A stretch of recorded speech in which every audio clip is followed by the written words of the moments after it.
but there's only one place to start. The T-Mobile Arena in Las Vegas, Nevada. Gervonta Davis with a 7th round body shot finish over King Rye. Absolutely massive super fight. I enjoyed it. It was tense, I suppose, Andy. For the first 1.5 rounds, it was pretty tense. It seemed exciting. I was waiting for someone to land a shot. King Rye, he got a bit overzealous, I thought. Knocked down in the second round. And then Gervonta Davis very quickly took over. We said last week he likes to dictate the tempo. He made Ryan Garcia fairly reluctant to step in again until around the 6th round. And I thought Garcia got a bit of added confidence then. The overhand right was landing. And we saw what happened just one round later. Whenever you get a bit too excited with Tank, the body shot finish pretty much came out the blue, Andy. Well, I'll get to the French wheel because I kind of take the point. Some people saying he'd probably quit. But anybody that's ever taken a body shot, regardless what level you've ever boxed at, I mean, that's it's fucking painful, man. Sometimes it just hits you so good that the reaction is just it's delayed, and then it can take you a good 2, 3, 4, 5 minutes to even get that back. I always kind of like marvel at guys like Gatti taking those left hooks against Ward to the body, the crippling shots. But that aside, I agree with you about the first round. There's pretty much nothing really much happening, and then you say Garcia's got overzealous. He's overcommitted with the left hook. Tank's just he's taken away that money shot of his. He's rolled underneath. He's come back with the left hand, dropped him badly. And I think as the fight wore on, actually, when you seen Garcia loading up with the left hook and when he missed, he was instantly like kind of half turning his back and putting his hands up. Really kind of obviously concerned about what was coming back at him. I just think that Garcia just uses his speed, probably his size and that as well, and his power, I suppose, to overwhelm opponents. But you got a guy like Davis who just wasn't flustered. They seem to be content to move on the back foot, counter off the back foot as well. He just knew at some point. Maybe I seen Alex Arthur mention the rehydration clause and that as well. Maybe that had an effect on his ability to take the body shots. I don't know. But as we do know, if you get hit in the body in the right place, and it comes down to the fight at the end of the day as to how much you want to take. You can say he quit. Seen Bellew saying he swallowed it as well. He would know. I know. Yeah, Well, I seen who was it? Terry Dooley pick him up on the 175 comments, maybe about Adonis Stevenson, about that fight. But really, for me, I just think Garcia ran out of ideas. Once the left hook wasn't landing or wasn't causing any problem. If you look at Davis, early half of that fight, about the third, watch his jab. He's not really kind of popping out there. He's just kind of keeping it, caressing it off Garcia's left jab, because what he's doing is he's really just kind of waiting to see if he's going to flick that left hook. He knows it's coming. So if he's actually kind of blocking off the path for the left hook, all really Garcia can throw at that point is a jab. And then once he just slips off, he's got nothing else really kind of follow up with. I don't think he really kind of flustered Tank as such. Maybe clear a couple of shots here and there, but other than that, it was I thought it was pretty much plain sailing for Davis. And I says once Garcia run out of ideas, it was that was it. That was just basically it. He obsessed with his favourite punch, I think, Garcia, and he just couldn't land it. As I say, Tank took it away from him after the second round, because obviously he knocked him down after he kind of slipped or rolled underneath the left, took the hit him with the left hand. And that was it. That was a game changing moment for me. I just at that point it was just a matter of when, no if. Mm-hmm. Yeah, I thought Garcia looked stylistically, he kind of showed all the bad sides of himself, really. The chin was really exaggerating, coming up in the air. He was trying too hard, as Andy says there. Danny Young threw in a question for the pod. He said, is Goosen a celebrity trainer now? We asked it last night, and I think it's a good question to ask after the fight. Danny, of course, was hosting the Nutters Corner last night. Goosen, he's a bit of a celebrity, isn't he, in the old denim. Des as well says, last night showed us that Garcia was more suited to a Rolly fight than Tank Loma Heaney. Maybe that's Nathan Heaney or Shakur. There was a level between them. Only joking, Des. To be fair, I think Davis has the Durans about him, top draw. Rob, you were unmuting, unsheathing yourself there. Tell me about the stoppage, actually, because I was a little bit undecided. And you know what? I don't think the visuals of the ending look too great for Garcia, to be honest. Just from a casual's perspective, you're watching him there. I think he would have been better getting his head knocked off his shoulders. For say you got a casuals watching the fight there, you got one guy, especially with Garcia's profile, taking a random knee. A shot hasn't really been landed from what people can see initially before the replays are playing. You've got this pretty boy image that Garcia carries around with him. He's more social media than boxer. I think he would have been better off getting absolutely sparkoed last night. than the kind of getting up, shrugging his shoulders. I'm not saying the body shot didn't hurt. That's not what I'm saying. But the visuals of the ending, I don't think it did his, too much of a warrior perception any favors. Well, like, yeah, I think two things can be true at one time, right? So I said last week that I thought Garcia was supremely confident in beating Tank in the second round. I think it was like Ryan Deal or someone picked me up in the comments and they were like, maybe no Goosen and all have seen enough with Tago to know that it's time to cash him out. That they see something. So, and the optics on it, like I've never really been clipped like too hard about it, but I remember a shot skimming off my elbow and hit me on the short rib just as the fucking bell went in the spar one time, and I was thinking to myself, "Tank, fuck," because I just took the fucking life out of me. So it can happen. But what I'd say about that is, I'm a big fan of both of them, and I didn't really care who won. Like, but I I love the fight, I love the spectacle. But he got up and he walked as soon as the 10 count happened. He wasn't still on the canvas rolling around her, and he got up and walked back to the corner pretty easily. If you're watching it now, I'm not saying he fucking maybe he just jacked it under pressure. Tank was shouting, and Tank knew he got him with the body shot. You could see he landed it, and he was about to follow him up, so he would have been fodder. And maybe he just didn't fancy it. You know what I mean? Maybe he just thought him in over my head. I thought, like, in terms of game plan for him, like, you hear this fucking analogy about lions all the time in boxing, like, but I thought Davis was like a lion last night, and fucking Ryan Garcia was just like a big stupid gazelle. Like, he doesn't listen to Goose. And you can talk to answer Danny's point there. Like, Goosen was giving him good instructions. He was telling him keep him on the jab, throw the fucking straight right hand. He wasn't. He was trying to set up a fucking check hook that fucking Davis could see coming from space, and Davis just nullified it. Like, he just kept his right arm extended to stop him setting up the check hook, and then he had nothing after that.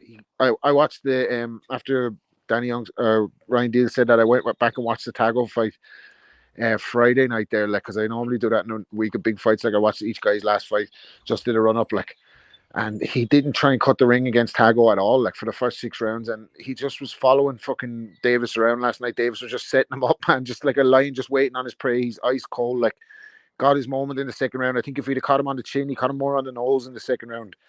I think if he'd have caught him on the chin, it would have been lights out. And Garcia offered really nothing. He didn't make the adjustment until round 6 to start pushing his jab down on top of Davis's lead arm, like, and try to start landing something. But like you said, he got excited, and then the finish came, the opening came, and people kind of have this perception of Davis that he's this slugger, or he's this, he's just an absolute monster, which he is. But he fucking set shots up. Like, he's got a good boxing IQ. You see, it was the same shot. The footage is doing the rounds today on Twitter. Some boxer size Bens on Twitter are putting up the Barrios elusive comparison. Raf. Yeah, putting up the Barrios comparison, but it's almost the same shot. He waits for him to throw counters under the hits him right on the short rib and the power he has. He's just folding that. So brilliant for the sport, ice cold killer. And I knew Garcia was in trouble when Tank was walking out to fuck with Chief Keef to Love Sosa. That's music to make you want to kill someone. So I knew it wasn't going to be good then. Like, but it was like Dave Lee said in the chat, when you watch, I got up to watch it, like, and it was good. I wasn't like live tweeting or texting or nothing, because I kind of couldn't. I was like, what the fuck is going to happen here? Like, how is this going to play out? And I was like seeing in Garcia kind of feeling himself into a fight, like, and I was. But then he offered very little offensively to trouble Tank, and you've seen him probably more troubled by Isak, Cruz, and Raleigh even. But I'd say this about the two of them: they've done some job of selling a fight that's two fellas that are not the best guys in the division. It's like, fucking, as good as Davis is, we have to see him be the top guy now. Like, in his, Garcia, we say, all right, that's a top guy, whatever about the rehydration, but the difference in levels was obvious when they were in there. I want to see him in against somebody now who's going to give him a real fight, like, and he's the man now. Like, he's gonna be, the A side in any negotiation. So maybe those fights are going to be tough to make. So I genuinely don't know what's next for him. I'd say knowing Ellerby and the boys, he's probably going to get a gimme again, like, be active. But yeah, entertaining and delivered in terms of a good stoppage. But I don't know, like you said, when I got up and I saw guys, I don't want to call any fighters quitters. Like, it's not, I don't like that really. Like, but when the count, if you look back on the replay, as soon as the 10 count is announced, he gets up and walks around, like, and he walked back to the corner and that. So I don't know, man. I don't know. Yeah, he needs to up his amateur dramatics game. I remember they made the point about Oscar being dropped with a body shot by Bernard Hopkins. Oscar at least had the decency to punch the canvas numerous times and make a grimacing face. So he's going to have to up his amateur dramatics. One thing, Matty, that Rob mentioned there was the setups from Tank. And Tank showed last night, I think, a combination of the reasons why I rate him so highly. He's patient, he's able to slow the pace down, he hits very, very hard, he's fast, he's accurate. But I think he's a smart thinking fighter as well, and that was exemplified last night. He sets traps, and he has excellent boxing instincts. The amount of times Garcia threw a shot and Tank was ready to block or move because he saw it coming. He knew exactly what Ryan Garcia was going to do, which made the fight quite one-sided, I thought, from a point. That fight rhythm, that natural instinct, it's an invaluable asset to have. He's, I mean, I think the easiest way to explain Tank is he's a counter puncher with, absolute missiles in both hands. It's just, and the opportunities he finds and the holes that he finds are the way that he goes about it. It's kind of uncanny. Funny enough, and I know we'll get into this fight, the ability to find those holes and have basically every shot in the book. That you also see that with David Morrell, Steve. So, but we'll get to that. I think we're in a really weird place in the 135-pound division. And I found myself sitting there watching this fight, and I knew how the fight was going to end, Steve, and I talked myself out of it 100%. Just trying to go the underdog role, that's I always love the underdogs. But I was watching back the Luke Campbell fight, and I wish I had done this, and looked at it harder before the last podcast. And there was this specific straight left hand that Luke Campbell kept landing to the body of Garcia. He wasn't hooking it. He wasn't uppercutting it. It wasn't like a traditional straight. He was basically stuffing a straight punch palm up into the body of Garcia. And he just repeatedly just sticking that punch into him. And lo and behold, I mean, it's a very similar shot there from Tank, except he turns this shit over that finished it. I was, looking at like when Garcia went down, I had to rewind it multiple times. I'm like, what in God's name hit him? It was nothing that seemed to make any sense. And then like, oh crap, just a delayed reaction from that body shot. I think he might have pissed himself, honestly. I think that's why he didn't say he wanted to say what happened exactly. But that's just a hunch. I was wondering the same. I was Thank you. I was like, did he shit himself there or something? Like, because he fucking the way he looked, like he was rough and tough for him in there. Thank you. I'm glad I wasn't the only one. And I remember Jack Lowe talking about Pavlik hitting people so hard that they pissed themselves. So I mean, wouldn't dismiss it. I mean, that's the dirtier side of sport. But I mean, what Davis did in there was incredible. And Rob was right. Garcia just kept going into that left hand, and then the sixth round, I thought he got it kind of straightened out a little bit, and he could have been, it'd been 4 rounds to 2, 3 rounds down, definitely not out of the fight, but he started finding that right hand.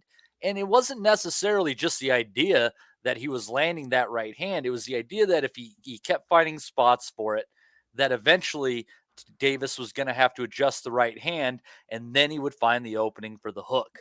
But you have to fight Tank so patiently. And here we are, Steve, and trying to think of a reason that Davis would win. Wrong again. And you got, a lot of people got in that sense with Mayweather. I was that way probably, I don't know, through 2009-ish.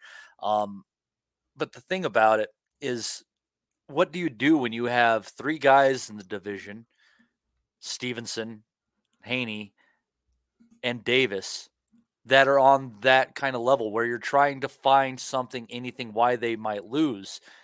It's honestly, to have these 3 fighters in the same division at the same time is incredible, especially if they end up fighting each other. If they don't, you talk about boxing pissing away something amazing. What a waste. But here we are with these incredible fighters, and I don't even want to take a hunch at who would beat who in a round robin between them, because I don't have a clue. They are all such tremendous fighters. They're so good at setting traps and creating the conditions that they can take advantage of their opponent's mistakes. So please make these fights, because I'm just wondering how in the hell am I existing at the same time with 3 fighters of this quality in the same division simultaneously? It's tremendous. Steve, where do you sorry, Matty. Steve, where do you think that both go now? Because Garcia, to me, showing signs that Reynoso and all ditched him, Canelo ditched him. There was something, he was off the rails there for a year and a half with the mental health thing, or whatever. he showed last night maybe that he jacked it. Maybe that I'm giving him the benefit of the doubt. Maybe so say he didn't, but if he doesn't listen, he looks so green. If he's going up to 140, like whatever killers are at 135, there's fucking just nearly just as much at 140. And then as far as Tank, like, is it going to be like boxing disappoints again? Because I fucking dying to see him versus Shakur Stevenson. Now that is the fight to make it in boxing. Fucking Spence Crawford, make this one, like. But I don't think we're going to see it, like. See for Davis, really. I mean, I'm sort of having a look at the rankings here as when Matty was talking. You think with Davis, the position that he's in, at some point he's going. If he keeps going as he's going, right, he's going to be possibly become the face of the sport at some point. You need him in a fight that's going to move the needle a little bit. I mean, fighting the likes of I'm just throwing names out there like a Kambosos or I don't know, a Barinchik, for example. You know, that's only going to move. Barinchik? No, is it like a Barinchik? Oh, sorry. Yes. Aye.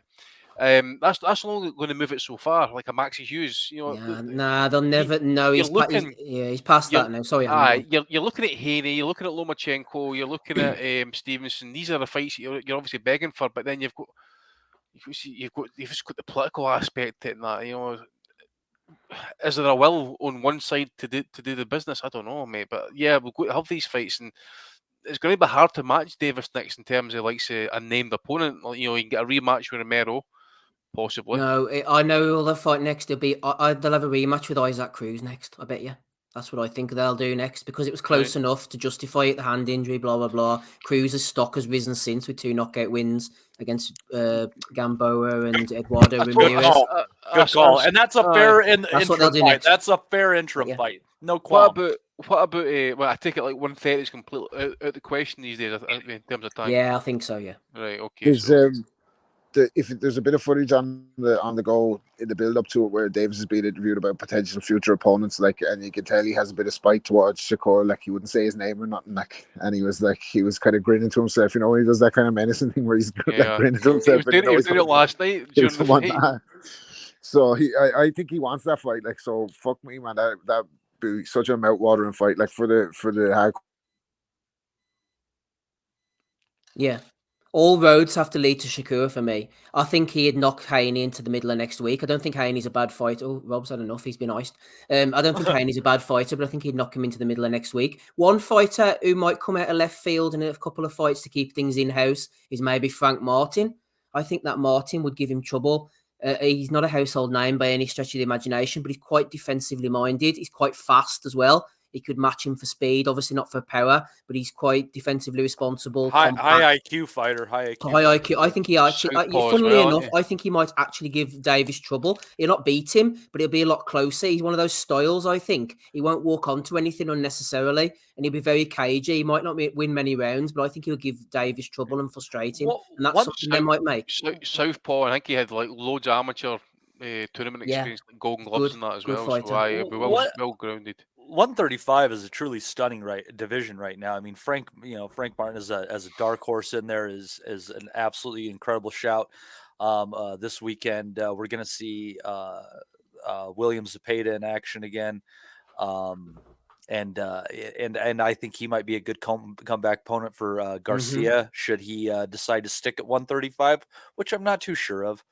But we could obviously go through the list of who's ranked and things right now, but I think that you're really pushing an agenda that you have if you can't say openly that 135 is the best division in boxing, hands down. I mean, the second tier of 135 is probably as good as fucking half the divisions in boxing. I think Garcia will move up, Matty, and it'll be like a nice little political move. Oh, the weight was killing me, the rehydration clause, etc. Then body shots, blah blah blah, and it'll just be a nice move for him. I think for the optics again to move up to 140. On my Martin point as well, they were talking about Michel Rivera at one point as a possible future Tank opponent. So the fact they put him and Martin together and the winner came out, they're always thinking a couple of moves ahead. So I think they'll go for Cruz next and then look at maybe not Martin after that, but maybe the fight after that again. But they're not looking for people like these, like Baranchiks and Kambosos. Well, maybe, I don't even think Kambosos, to be honest. They're looking for money fights and names. That's why Rolly got his chance. I mean, ideally, he shouldn't have been anywhere near a big fight, really, on pay-per-view. but he got that opportunity for a reason because he moved the needle. Just a quick one for you. Liam Perro is kind of sitting in the background as an available fighter for DAZN at 140, and he's either for Garcia, right? Yeah, he either has the title or he's one of the guys that is in sweepstakes, whatever.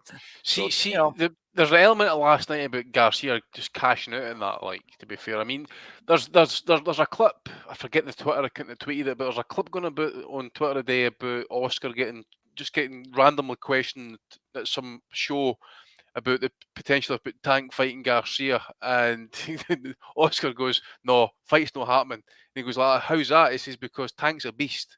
Right? I don't know how long ago this was. It was maybe a year or two ago. It might even been the result. Remember when Garcia started crying about what some of the comments that Oscar had made or whatever it was. I just think maybe there's a bit of an element of both. Oscar knew what his ceiling is or knows what his ceiling is, and decides to kind of go with the fight. Allowed the rehydration clause to go ahead in that as well. Because, you know what I'm saying? Where was Oscar last night? I didn't see him. He was ringside. He was definitely there. Because Showtime showed everybody but him, unless I just missed I managed to get a screenshot of him. Because folk were saying, where was he during the fight? He was definitely there. Him and B-Hop didn't show up at the press conference. They left Garcia on his own. Everyone was noticing that, like, they were there for the promotion, and then when he got beat, there was no sign of him. Yeah, I've seen him in round 5. He's see with if anybody's got the fight on just now, just look at the ring. You'll see it's got the blue corner basically. Oscar is literally like first row behind the black barrier, so he's not exactly like inner ringside, but he's just front row of outer ringside, if you know what I mean. Michael Thompson says we can all respect Gervonta finally when he does some adversity. I think there's a bit of bitterness in Michael Thompson's comment there. I get what he's saying, but last night was supposed to be adversity. And is it because they're not matching him correctly? That could well be the case. He's fighting shit people, but it could also be the fact that he's just making it look so easy. He's had times of adversity. Yeah, but see what's going to happen here now, mate, is what's going to happen. They're going to end up like using like the rehydration clause, right? As you mentioned, people are already using it as an excuse in that as well. And I take the point, but at the same time, what does the A side do? The A side always kind of like he tries to negotiate something to his advantage at all times. Canelo, Floyd, Sugar Ray Leonard, Sugar Ray Robinson, Muhammad Ali, they have Mike Tyson, they've all fucking done it. Until you get yourself over as the A side, quit crying about it. Andy, Ryan Garcia took a gamble last night. I think we can all respect him for that, but that stays outside of the ring. I don't bring that into the ring with like, oh, he took a gamble, give him respect. What happens in the ring and happens outside are two different things. So fair enough, we give him a pat on the back. Even in defeat, did that gamble pay off? Do you think his profile will be higher? Do you think he'll be a better fighter for that? Aye, because he was on Mike Tyson's podcast. He's calling out Tank Davis. I think Mike Tyson engaged Davis on the FaceTime. They're negotiating the fight there and then. It did millions of views. And look, he done his bit. He carried the promotion. He called for the fight. You know, it's all saying, be careful what you wish for. He might just get it, and that's what happened. He got it. But at the end of the day, he called for the fight. And that's what you want at the end of the day. Close to the physical primes, that's all you can ask for. Yeah. He can come again. Not so sure myself, to be fair, but that will be a question for another day. He gave a good account of himself. I mean, I think what you have to... He had no idea after that knockdown. Well, hold on. The 6th round, he got it together. He had a good round. But this is what I admire. You're looking at him at his age and the adversity that he went through. Gets dropped in that 2nd round. He gets right back up, and what does he do? He gets right in Tank's face. He didn't shirk. He kept going for it. There were moments where he was definitely catching Tank with some good shots and making Tank uncomfortable at times. Obviously, not as often as Tank was doing to him. He's very aggressive in the clinches, wasn't he, Matty? I thought he was really rough and tough. There's a lot of good to take from what Ryan Garcia did last night. And that last, the way it ended might leave a bad taste in people's mouths. But I think the kid does have a future. It all kind of depends on if he can get in the right place of confidence again after that. So we'll see. If we're praising him for getting up after getting knocked down and then trying to press the fight, if we're going to take that away as a positive, then I'm not so sure that's a great positive to be looking at the end of the day. Because he's just basically walking into firing range. He's lobbing the left hook in there, and then he's getting picked off as a direct result of it. And then when he's no landing the left hook or can't land it, he's getting picked off and he's hiding for the shot, turning away, hiding his back. he knew the writing was on the wall. I don't think there was anything positive that Garcia could take away for that fight there last night. I just think it was delaying the inevitable. After that second round knockdown and that, I thought that was a total change in the fight. You can say game, gutty, he's pressing the fight, but that only gets you so far, mate. It only gets you so far. It's the skills pay the bills, and that's what Tank was doing. He just picked them apart. Well, and I think you have to consider. You And got to look at. You have to look at levels. You've got to learn for that. Well, you have to look at levels, though. I mean, considering everything, it's and what I really have to think that Tank, you got to kind of compare him to Crawford in a sense, because he might not be fighting all the people that you want him to, at least not of yet, especially in Davis's case, he's young, but the people he is fighting, he's beating the shit out of them and stopping them. You know, it's who beats the shit out of and stops Jose Pedraza? Tank Davis. You know, it's not just who you're fighting, it's how you're beating them. And that tells a lot about the level of Davis. And that's why all these fights at 135 are so intriguing. I just hope they make them happen. That's what I was kind of also thinking as well, what Michael Thompson saying in the chat. That must be hard when you're 23-year-old multi-millionaire and having to try to get up off the deck and carry on facing an absolute animal. You want it that bad. Again, that's what it is. But you need to remember, Davis is all about that life. You know what I'm saying? The hard, gritty upbringing, having to fight for everything that he's had to get, just to get to this point in his career where Garcia's had I'm not going to say he's had it totally easy through his life. I don't know much about his upbringing, but it looks like he's had a solid bringing up. Like he's got the brother, he's got the mum and dad, that type of thing. Victorville, California is a fucking shithole, dude. It really is. Well, I don't know, but people from around it seems he's been pretty much managed up to a certain point in that as well. I don't think he's totally about that life and that as well. I think it's all about the money, all about the fame. For him in that as well, and all about the pretty boy looks. Although that's not a major issue as such, but see, not just the dog. Gets brought in. Not just the dog though, Andy. I just don't think he had a clue technically and stylistically, really. Like that's what I say. He's running ideas, mate. Once that left took isn't landing, mate. He's got no answer. Absolutely no answer. Just take it away from him, and then as I say, he's trying to rough it up on the inside that, but he wasn't really landing much. And if he was, it was just cuffing shots. To be fair, though, he has shown he can learn from the past. Remember when he knocked down Campbell with that sweet body shot and Campbell didn't get up again? He took that a few fights later and implemented it into his own game. Took a body shot and didn't get back up again. For fuck's sake. Sorry, Ryan. Jesus Christ. Rob's killing me here, Steve. He's killing me. Here, Matt Butters mentioned something there. He said Tom Taylor was warning Tank for holding at one point. That's one thing I want to see cut out, Matty, that business when Tank just leaps in. He is really good at resetting people, I think, at times. Whenever people get the momentum, he's able to shift the momentum. He starts complaining to the referee. Very Floyd-like in his mannerisms. He dives forward at times and really bear hugs people. Refs are going to have to get on top of that, Matty. That's something that I'm not too fussed on, but I mean, it is a bit of a criticism of him. You know, Steve, it's one of when I look at boxing and the things that could improve it, I think there needs to be, and it's kind of hard. I mean, it's situational, obviously, but they need to start coming up with standards for what is excessive holding, and referees need to be held to that account, and they need to hold fighters to that account. The problem is so many of these rules in boxing they're just like so vague and ambiguous. It just they get enforced lackadaisically, and I think that's why some of us feel like it's so corrupt at times, because we're like, we just saw you last week let so and so get away with this, and now have taken 2 points away from Joe. And that doesn't make any sense. So boxing needs to kind of do some self-regulating and get some better standards going with some of these rules, I think. There's holding and there's holding. Everyone grapples and knows the dark arts, but he was literally diving forward and grabbing on him, like bear hugging him and all that. So that's going to have to... He is a bit of a complainer. We've seen him complaining to the ref in the past and trying to micromanage the fight. But I'll mention his trainer shortly as well, Calvin Ford. Actually, I've got a few words for him. What about this, Matty? Andy. Patrick threw this in for Bellew of the Week, but I think it's only right to throw it in there now. Dave Moretti scored the middle round, the second round, 10-10. I mean, is he assuming that Garcia was doing well and the knockdown was negated by his good work? Is it a typo? Has he written something in wrong? Has the commissioner written it in wrong?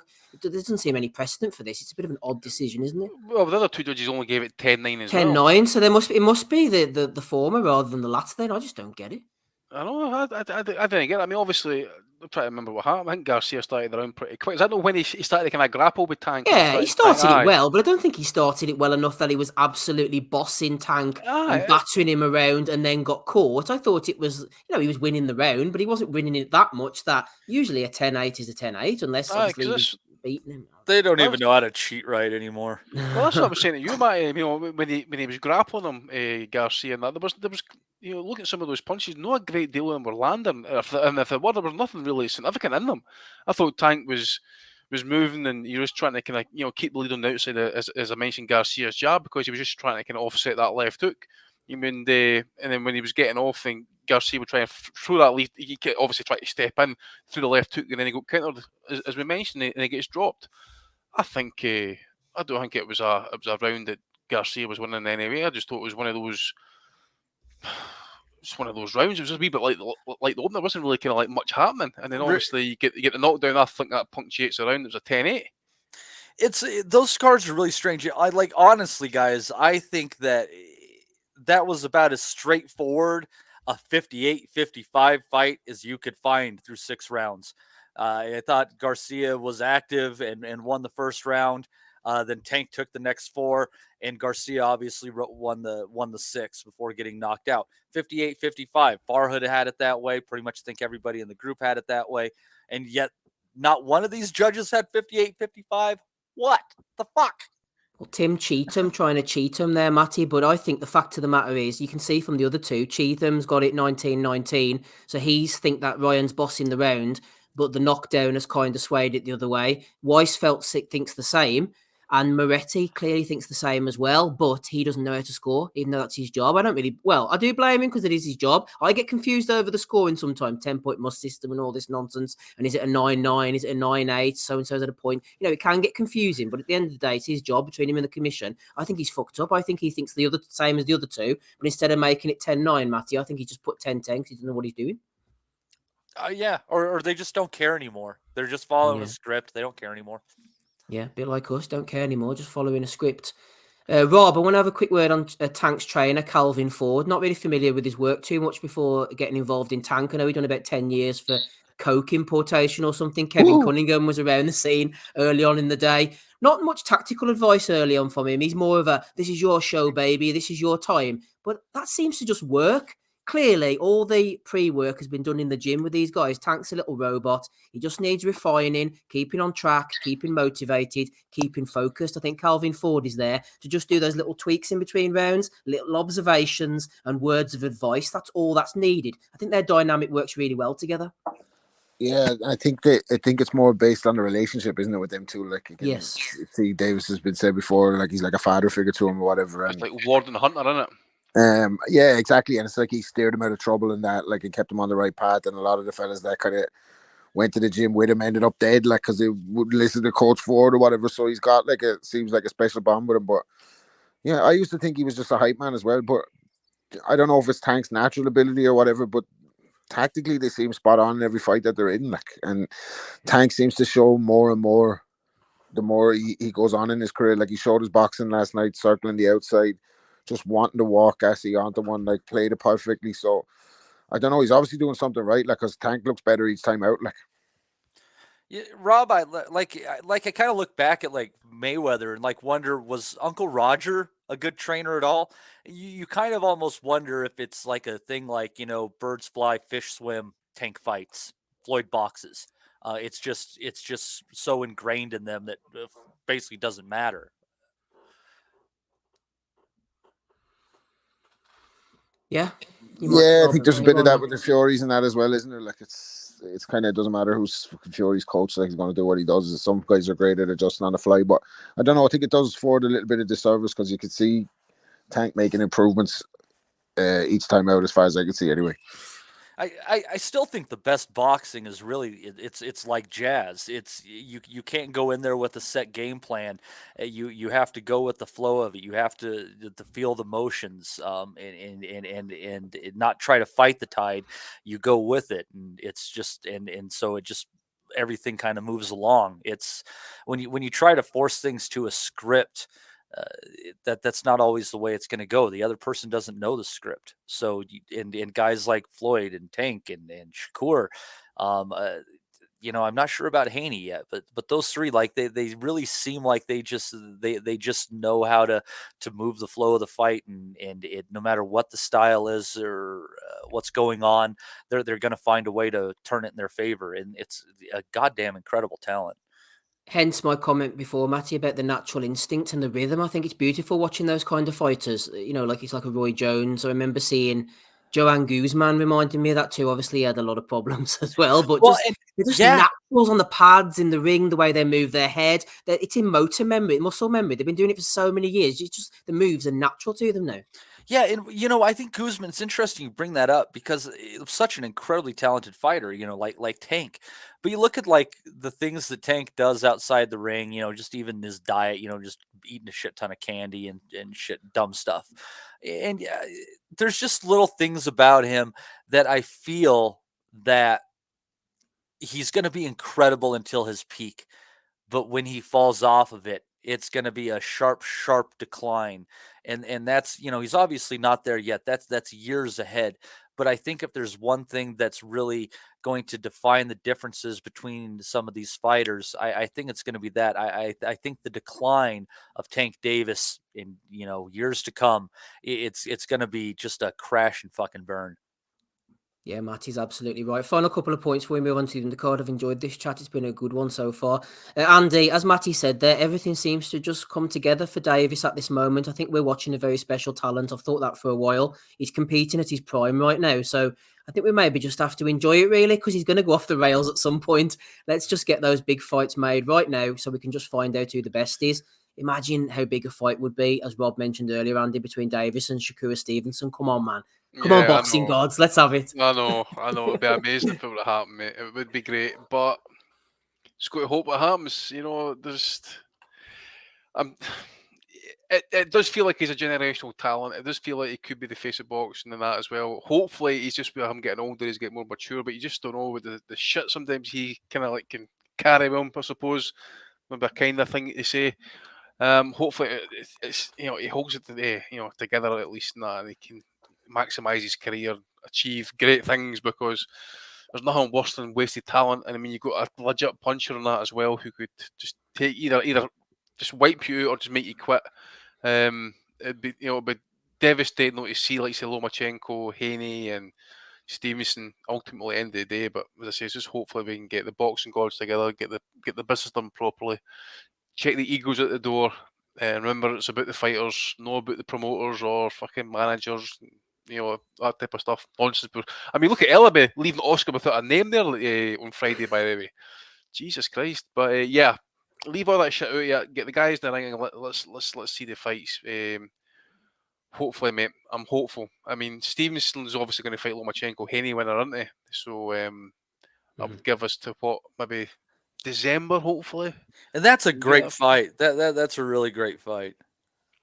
It's a nice fight as well, politically, because they can both make the fight. If Haney beats Lomachenko or whichever one wins, they're going to fight Stevenson. I think Haney will beat Lomachenko. Then he goes on to fight Stevenson. Stevenson comprehensively beats him, might even be over a rematch, and gets him out the way. It's like everyone's been kind of dealt with at that point, isn't it? And then there's nothing there's plenty standing in the way, but there should be theoretically nothing standing in the way of Stevenson then fighting Tank if Tank can be impressive. Well, and I'll tell you what, this fight, Davis versus Garcia, I'm optimistic is the beginning of a sea change in boxing because of the economics of it. It's tougher to make a buck these days, with the purses and such.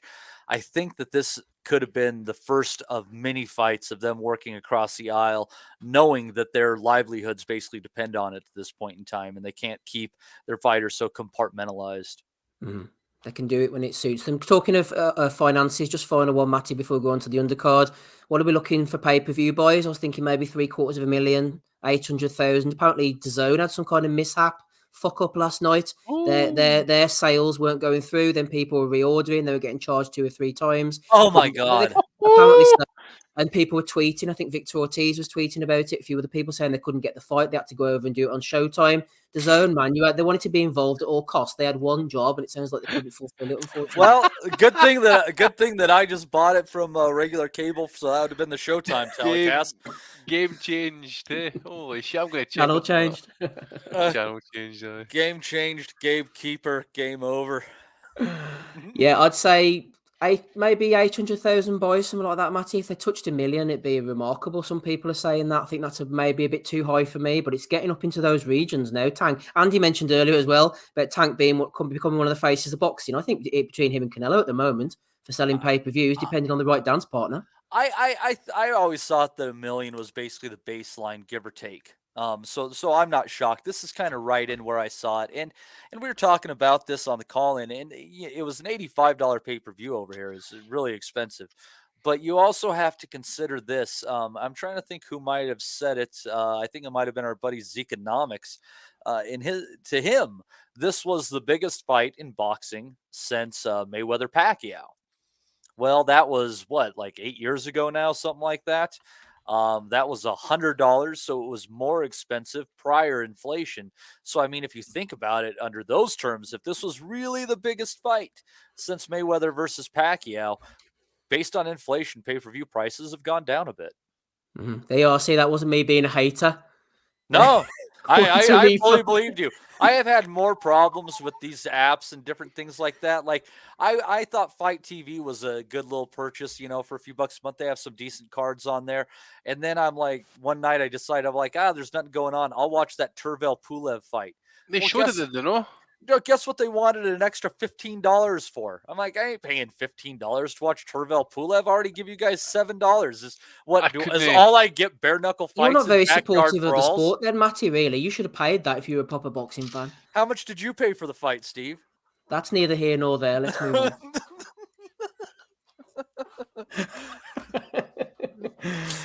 Yeah, I was going to mind his own fucking business, Steve. Your financial security is your financial security, mate. You don't have your own fucking business. Go on, Matt. It was an expensive day yesterday for me, Steve. It was missed a few bets too. But the best investment of my day, I think, Steve, is I made a rum punch and I freshly juiced a pineapple, 3 blood oranges, half of a lime, a little bit of grenadine, then 3 parts dark rum, 1 part light rum. And Steve, it was magnificent. The highlight of my evening was my rum punch. And I hope everybody who appreciates good rum drinks will take that recipe and utilize it themselves. A truly fantastic way to spend the evening. Fucked up if on Ryan rum. Garcia was a drink, Matty, that's what he would be. What you just described. He is a member of the Fantastic Hair Club, and I think that drink should be reserved for such. So, yeah. Good stuff. Yeah, I was going to go on to the undercard, but you've reminded me of a question, actually. I think it was Matthew Kemp threw it in, so you might as well throw it in there now and just keep going while we're ahead. He said, is Garcia versus Tank the biggest, most significant fight in America since Mayweather versus Pacquiao? Only fight that comes close off the top of my head is Canelo versus Golovkin. The boys were throwing the questions around possibilities there in the chat, as you know, Matty, Kovalev, Ward, etc., etc. But I mean, it's hard to think of one that would maybe top it, really. What are you saying? I would really have to rack my brain, and we might be able to come up with something. I think maybe the Wilder versus Fury, one of those fights. Two, I think. Yeah, after the first one, yeah. Yeah, because I mean the way the first one ended, obviously, draw, Fury rising from the dead, hell of a script, right? So that, and maybe Canelo versus Golovkin, but I think you're talking this is top 3, top 5, which still makes it an exceptional fight to have been made in the last handful of years. I think because he says most significant fight in America will feature an American. I think Wilder Fury was massive because the whole heavyweight division, the premier division, sitting on the shoulders of an American. You had that whole nationalistic aspect as well. The first fight, as Matty mentioned, would Wilder just get rid of him in the second fight, and then all the controversy after it as well? I think Wilder Fury 2 for me. I was going to say that as well, mate, because it broke all records as well for a heavyweight fight, I'm sure. Gate money and all that type of stuff. So yeah, I would probably say Fury and Wilder second and third fights. What are you thinking, Roberto? Going along the same lines as us there? Outside the chipper here, I'll let you know in a minute. This is the most significant order since Jordan Fisher come off. What is it? Yeah, there's a bit of a boss. Picking up the missus from the after I've been up in Dublin. They got in for chips and a few batter sausages here. It's Shanky's in Ferndale. Highly recommended.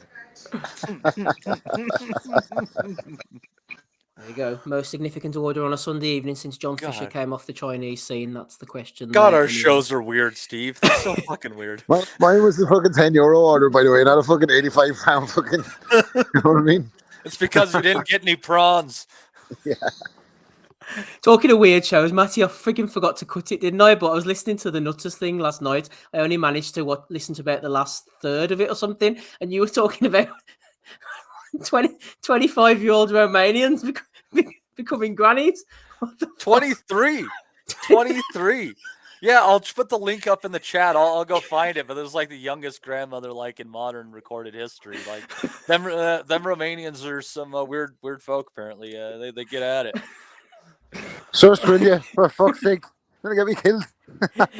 There's a few in the queue of the chipper there. For fuck's sake, shut up with you. Oh my gosh. Anyway, let's go on to the undercard quickly before we get cancelled.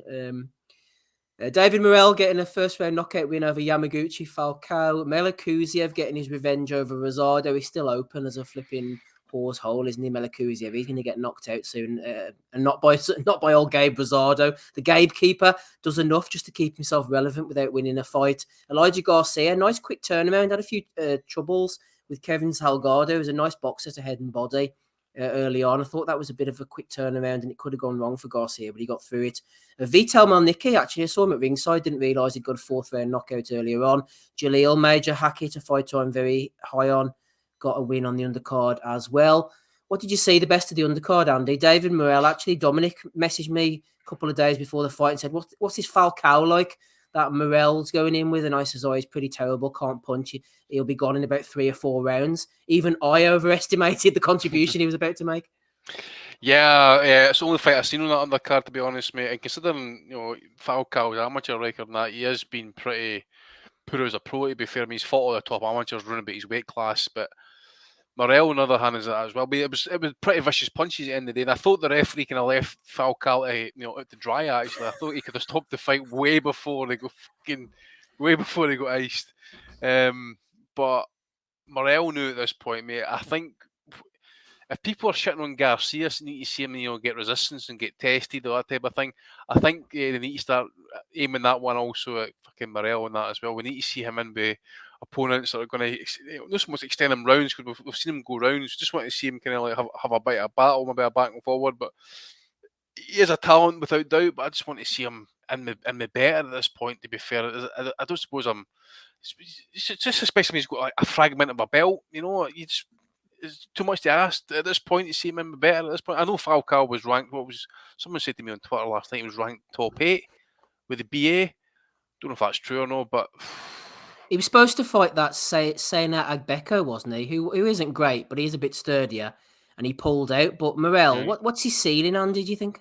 Falcao never been stopped, so I mean, fair play to him. He just wiped him the fuck off the planet. He doesn't fuck about, does he, Morrell? Like he gets. No. I mean, I think, to be honest, what's his ceiling? To be fair, I think he can go pretty far. I think so too. He just needs to prove it now. That's it. I mean, like I've just pulled up the BA ranking and see, right, that's no fucking great, man. To be fair, you got McCrory, Mbili, Khalid Plant in there. If he's beat Falcao, number 6 actually was number 8. You mentioned that guy Agbeko. Makuzlev is coming up top 12. You just want to see him in maybe Benavidez, and I suppose that'll be an easier fight to make actually at this point in that as well, considering the promotional situation. Alvarez is going to be fighting. Well, he's tied up for the next 2 fights, I would imagine, in that as well. So who do you put him in with? I wouldn't want to put him in with Benavidez eventually until they get Benavidez against Canelo, because you're talking about the biggest events in recent boxing memory in the United States. That would be fucking huge. Oh my God, would the Mexicans come out for that fight like fucking mad?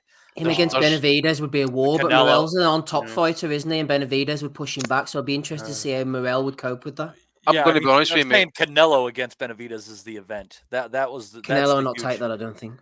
well, that's a shame because I mean that would be a huge fight. And if they can't make that Benavidez against Morrell, fuck yes. And sign me Billy, up for Matt that. Butters is mentioned. That would be interesting when Billy would come forward and take his licks. And I tell you what, Morrell would dish out some licks, Andy, on him as well. Aye, but and I'm saying I'm looking at this. I don't think there's not much there.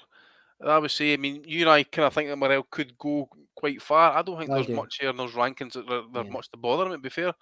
I think he would ice Berlanga, but he signed with Eddie now, I think. Yep. Pacheco, I think, is now a free agent. He had that one on Sky. I forget who he beat. Wasn't it Zach Parker? Who was it he beat?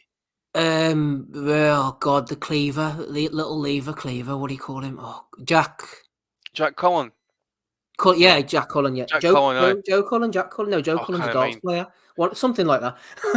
What? And you got McCrory. You got Pat McCrory there. Gosh. That'd be fucking brutal. I love Podrick like I know him, but oh my God. Berlanga's being set up for Canelo, isn't he? Let's be honest. Eddie signed him for a reason. Once he fight him. Yeah, it's Puerto Rico against Mexico. Yeah, it makes sense, and he'll knock him into oblivion. Yeah, he's gonna demolish him inside of 6. I don't think Planet would be interested in that either. You've got Gongora. I think he's now seen better days. He's maybe just running that B side, and that William Skull. I think that's the one. Is it German or whatever it is? I don't think he's going to be much great. They don't take people like that, aren't they? They're not going to be interested in those no names. I don't think for the likes of. Even though you mentioned Pacheco as well, he's like 15-0 now. But even though he's had 5 more fights than Morrell, he doesn't feel like he's as far on. I know Morrell's got that fake title. He's essentially still a contender, as MB was saying. But he just feels so much further on than people like Pacheco. Morrell has such a deep amateur background, though, Steve. I mean, and let me say in that fight when he backed off of Falcao, I think that was his old amateur background kicking in because the ref would have gone in for a standing 8 count in a second on that shot where he first staggered Falcao. Because I mean, so he's still kind of unwinding some of that, and it's amazing he does what he does, considering how ingrained that amateur stuff is in him. Well, do you know what else was sitting in as well? Look at his last fight against Gervonta. Stuck him in a coma. Yeah. Of course, you're going to step off, aren't you? That may be playing on your mind or something. Apparently not. Because he went in there. I mean, he just for a split second though. He's like, "Flip me, do you want me to do another one here?" I can't remember if Gervonta ended up going the distance or not, or did he get stopped? No, it got stopped with like a minute and a half left. That was uncomfortable as hell. Yeah, that was a violent end to that fight. That was, but I think considering what he came up from in Cuba, it's stuff like I don't think he's going to let that stop him from achieving his dream.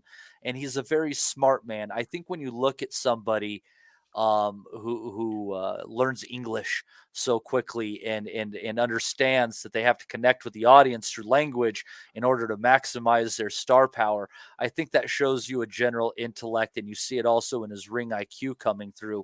And that's kind of the intangible with Morrell is I think if you separate 168 by who is the best this, that, and the other, I think Morrell potentially has the best ring IQ of the bunch. And as well, he's like you said, he's learned the language. He's built himself up in Minneapolis, got himself a real good fan base there. He's he's part of this new breed of exciting Cuban fighters. Him, that Perro showed it, Lenia Perro in the heavyweights. Elvis Gomez, I know he's got all fat now, but they're the new breed.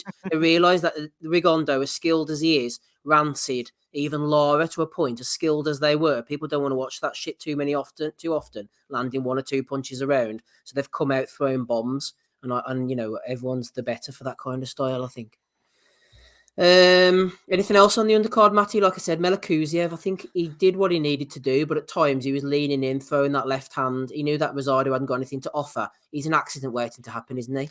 He looks like an Irish bare knuckle boxer, Melakuziev, as well, with the hair flying backwards and forwards, but he's going to get himself knocked out again, man. I'm not impressed. He will be an exciting fight, but I don't see a big ceiling for him.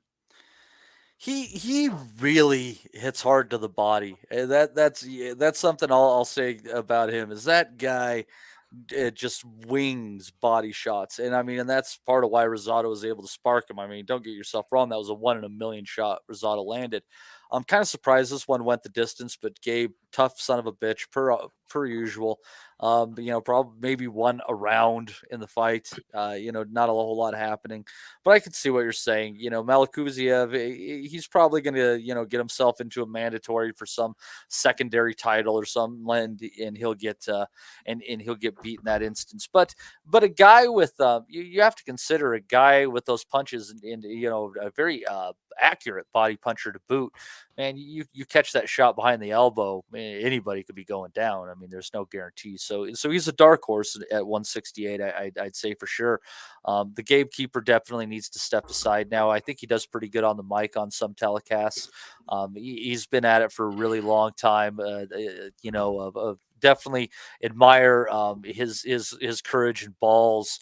More than pretty almost any other fighter of his era. He passed up a very easy road to being a tight list in a weak 154-pound division to take on monsters in the weight classes above. Right off into the sunset, you gave us some great fights that you got a knockout of the year under your belt too. It's just time for Rosado to call it a day.